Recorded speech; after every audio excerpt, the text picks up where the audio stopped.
لِكُلِّ أُمَّةٍ جَعَلْنَا مَنسَكًا لِيَذْكُرُوا اسْمَ اللَّهِ عَلَى مَا رَزَقَهُم مِّن بَهِيمَةِ الْأَنْعَامِ۔ یہ قربانی کا سلسلہ روز اول سے لے کے آج تک اور پھر آج سے قیامت تک یہ چلتا ہی رہے گا۔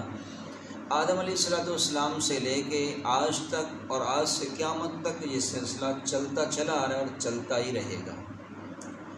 آدم علیہ السلام کے دو بیٹے حابیل اور قابیل قربانی کرتے ہیں۔ حابیل کی قربانی قبول ہو جاتی ہے، قابیل کی قربانی قبول نہیں ہوتی۔ وجہ کیا ہے؟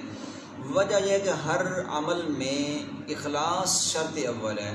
حابیل کی قربانی میں اخلاص ہے، اللہ قبول کر لیتے ہیں۔ قابیل کی قربانی میں اخلاص نہیں، اللہ قبول نہیں کرتے۔ حضرت ابراہیم علیہ السلام اپنے بیٹے کی قربانی کرنے کے لیے تیار ہوتے ہیں۔ بیٹے سے فرماتے ہیں یا بنی انی اری فی المنام انی اذبحک فانظر ماذا تری، اے میرے لخت جگر میں خواب دیکھتا ہوں، خواب میں تجھے ذبح کر رہا ہوں، تیری کیا رائے ہے؟ چونکہ انبیاء کا خواب وہی ہوتا ہے، تو ابراہیم علیہ السلام خواب دیکھتے ہیں کہ میں اپنے بیٹے کو ذبح کر رہا ہوں۔ صبح بیٹے سے رائے لیتے ہیں، بیٹا کہتا ہے یا ابت افعل ما تؤمر ستجدنی ان شاء اللہ من الصابرین۔ اب بابا جان اگر رب کریم کا حکم ہے تو اس میں دیر کیا ہے؟ میری اجازت کیا ہے؟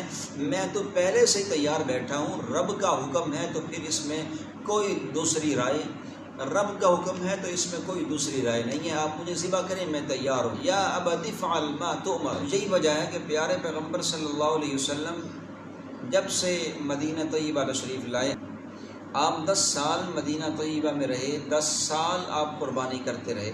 حضرت ابن عمر رضی اللہ تعالیٰ عنہ فرماتے اقام رسول اللہ صلی اللہ علیہ وسلم بالمدینہ 10 سنین۔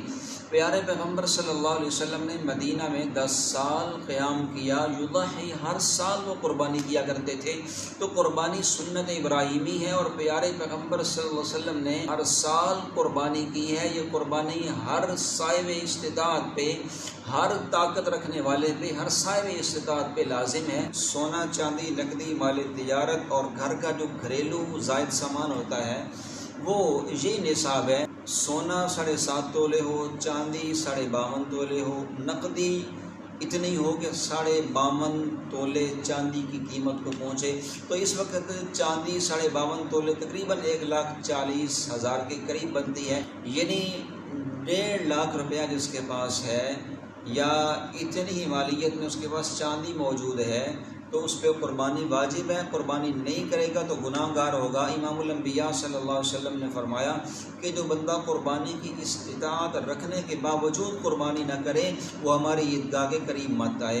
تو یہ بہت بڑا گناہ ہے قربانی نہ کرنا، ایک فریضہ ہے امت مسلمہ پر، رب نے عائد کیا ہے۔ تو فرمایا کہ اگر آپ کے پاس 7.5 تولہ سونا ہے یا 52.5 تولے چاندی ہے یا نقدی ہے، رقم ہے، اتنی مالیت ہے کہ جو 52.5 تولے چاندی کو پہنچتی ہے تو آپ پہ قربانی واجب ہے، قربانی لازم ہے۔ یا گھر کا گھریلو جو زائد سامان، جو گھریلو سامان ہوتا ہے وہ زائد ہے تو پھر بھی آپ پہ قربانی واجب ہے، آپ کو کوئی رخصت نہیں ہے۔